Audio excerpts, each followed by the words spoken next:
this talk is going to be interesting because it's going to be, it's not going to be a sales pitch on, hey, this is why you should connect your fleet, or this is why you should go put this box on this machine.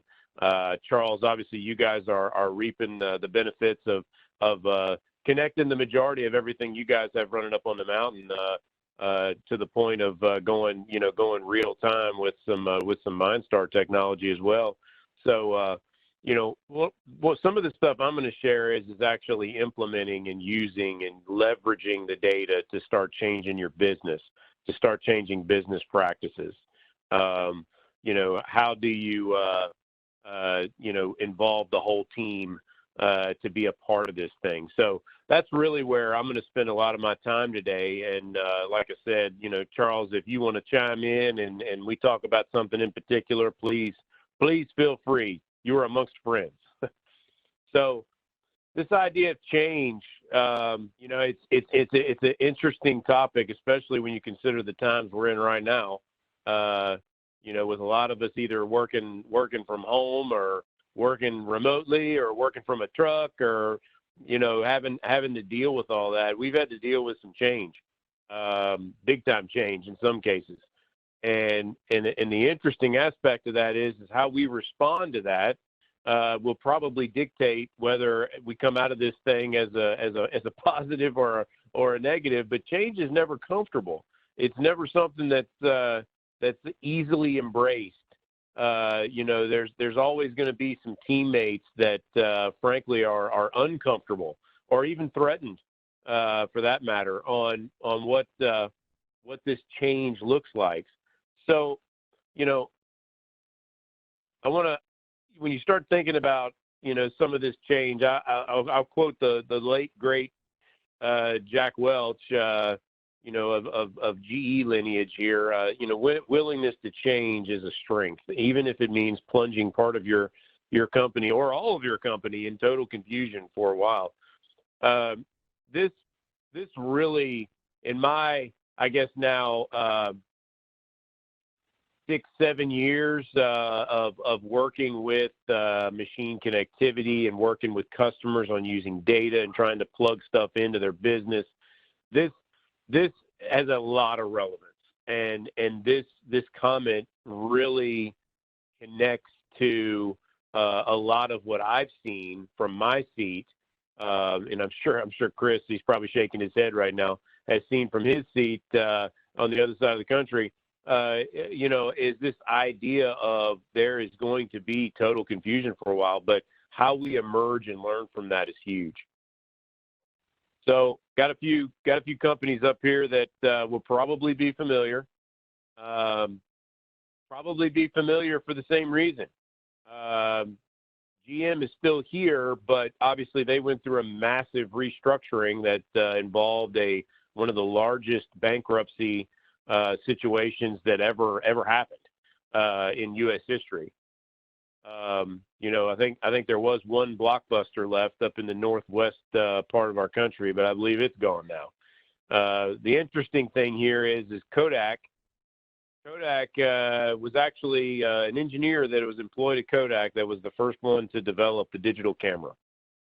And leaders at Kodak were like, well, that's cute. There's no future in that. Well, we kind of know the rest of the story there, don't we?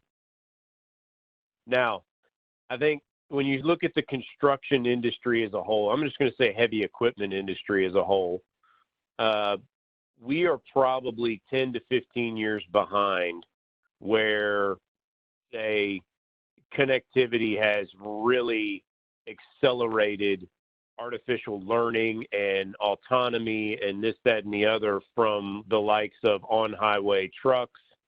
Agriculture is way out in front of when you compare some of the stuff they're doing to what we've got going on in the construction business. Here's the nice part about that. The nice part about kind of being the trailing caboose here a little bit is we have a crystal ball looking into the future of the potential disruptions that we will face or are facing today.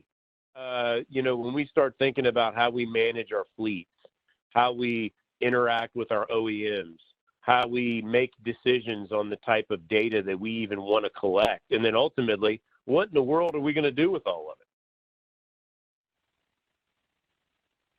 So interesting graphic here, and the next graphic will absolutely, kind of clear this up where I'm going with this.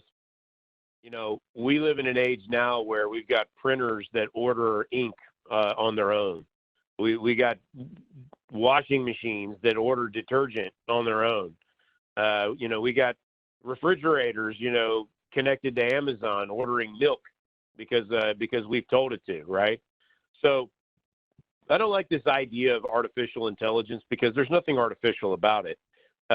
You have to train your system and what it's talking to what and why. But here's the big one. There's probably about 7.5 billion people in the United States. In the world.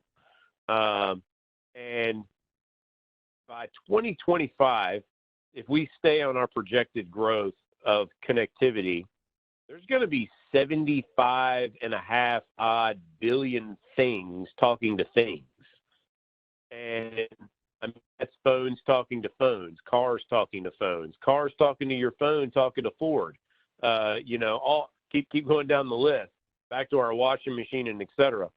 So now more than ever, when we're back here, and you're looking at a times, 50 growth here, when we're back here looking at this upward ski slope trend, we've got to figure out where we fit into this curve. We got to figure out where we want to use this as a strategic advantage and not as an excuse for something else I've got to do. So now let's get to the beef here. Talking about change and telematics, because telematics obviously institutes change. Charles, you guys have started to see some of this with your implementation of PM Expert, being able to collect hours remotely, being able to order parts and assign POs. That's fantastic, right? That really changed a critical process when you start thinking about how you guys are managing your fleet up on the mountain, how you guys collect hours off the mountain. Think about the time that was saved by now having that automatically plumbed in to a view that at any point during the day, you can go in and check and see, how many hours do I have on my machine? I never want to diminish how critical just knowing hours and location is. A lot of times people think, oh, well, it's just hours and location. Yeah, just hours and location costs a lot of money when you've got to go drive around and get it, and it may or may not be correct. So I always like throwing this up here.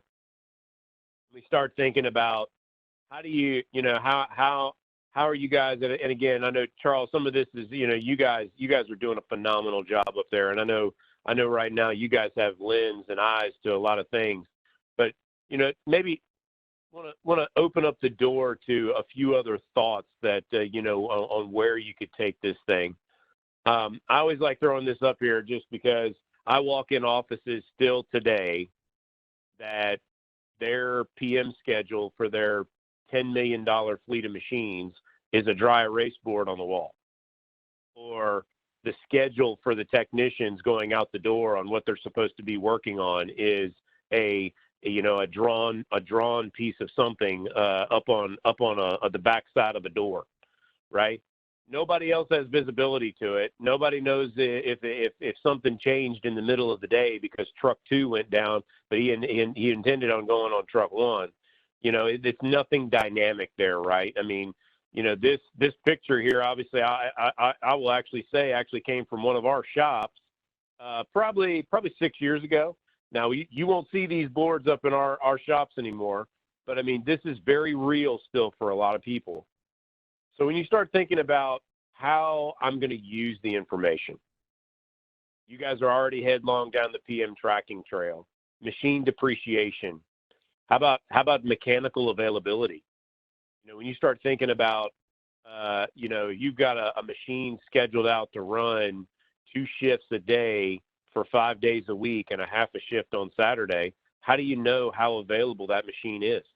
Can you even get predictive with that? how about major component budgeting, right? I mean, for a long time, we got a lot of guys, and I know Jeff has done a phenomenal job of this with his experience, vast amounts of experience in the field. But I still walk into offices where folks say, you know what, we rebuild wheel loaders at 17,000 hours.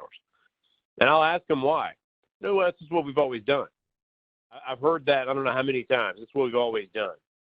So the idea here is how can we use this data to inflict change? So instead of us doing stuff because it's what we've always done, well, give me some information that proves that it's the right thing to do. Let me look at the fuel burn and the diagnostic codes and the amount of hours that are getting pumped out on that machine. And then of those hours, how much of those hours were work time versus idle time? Now you got some powerful information. Now you bounce that off of some different models and say, okay, you know what? I think I can push this thing to 18,000 hours because I've got real information to make that call. Just the other day, had a situation on an articulated truck where it started popping off engine overspeeds left and right, transmission abuses left and right, coasting in neutrals left and right. And what I did was I was able to visualize where those codes were happening on the site, and they were happening on this long downhill stretch that's at a landfill. Now, typically when you see those type of codes, usually you it's something you want to go sit down with an operator and have a serious conversation about, don't you? Well, maybe it's not an operator problem, maybe it's a site problem, right? Maybe it's something that he's complained about or she's complained about to say, that downhill grade is dangerous. So this also impacts safety. Had another situation where, when you start thinking about training opportunities, how do you know your training is effective? Right. So if you guys up on the mountain decided, you know what, we're going to put all of our wheel loader operators through some training, some real high grade operational training, not just task training, real operational training. Well, when you think about that, how do you know if that training's effective? How do you know that I can rank my loader operators from 1 to 5, and I know that number 1 is setting the pace, or I know what number 1 is capable of. Without that data, without something to back that up, really investing time in training is really just task training, which is something we've always done. But making this data a part of the daily operational effectiveness of the site really starts getting some traction when you start thinking about training and safety. So who does this impact? People, obviously, like we said from the beginning, some people are going to be threatened by this. I know when we first started putting boxes on the machines up on the mountain, Charles, I know you remember this, we had some operators going, why are you putting that on there? Right? They were curious. They wanted to know what was being tracked and why. From an organizational work group standpoint, how does this impact accounting? How does this impact, equipment management? How does this impact depreciation of machines? How does this impact the relationship, obviously, that we have with you guys? Making sure that we can get the right part at the right time with the right people and the right technician going to the right place. That's critical. The entire enterprise. That's when you start thinking about how does this impact not having to manually handle any information, ever again. So that's really where this thing is now starting to drive deep across not just the north and the south here, but the east and the west. Sorry, I apologize. I got a dog barking here. It's the cost of working at home here. So how do we succeed? Tech plus people plus process equals success. And I really put the people in the middle here. That's really the ligaments and the sinew that pulls this thing together, right? And I always like to ask people and say, what problem are we trying to solve? We can come up with a fancy dashboard. We can generate a lot of data. We can generate a report and all that stuff. But the big deal here is is what problem are we trying to solve in the first place? Because the only way this thing becomes sustainable is if we even know what direction that we're supposed to be going. Short-term wins, I always like to point that out. You know, if our goal is to improve our loads per hour from bench 3 by 1 load per hour, all right, let's hammer down on that. I've been in meetings where folks wanted to do 18 KPIs. You know, I want all these KPIs because this is what I want to influence. There's no way that I can manage 18 KPIs and you can't either, right? If we nail those short-term wins, I guarantee you that this thing will start moving the entire organization. A clear vision and culture change. What is the culture, right? How do we build success around that? I always like to say when you start assembling a team, make sure you've got a diverse collection of folks that are a part of that team. Again, when you start thinking about struggles, immediately there's going to be folks that are not keen on this. Is this taking my job? Do I even trust the data? High probability that when those kind of questions are being asked, those folks are going to revert back to the old. I always like to say we need to embrace the fact that this will make folks uncomfortable. We are able to produce more data than we've ever been able to produce before. More data than you can even go out and manually collect. Well, understanding that now you always have eyes on the field. And now more than ever, being able to say, I'm there when I'm not even there, that's huge.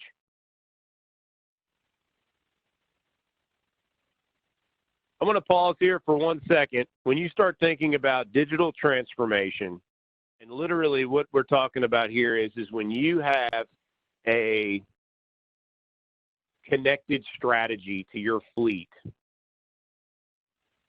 that is digital transformation. Now, this is from a Harvard Business Review that just came out the first quarter.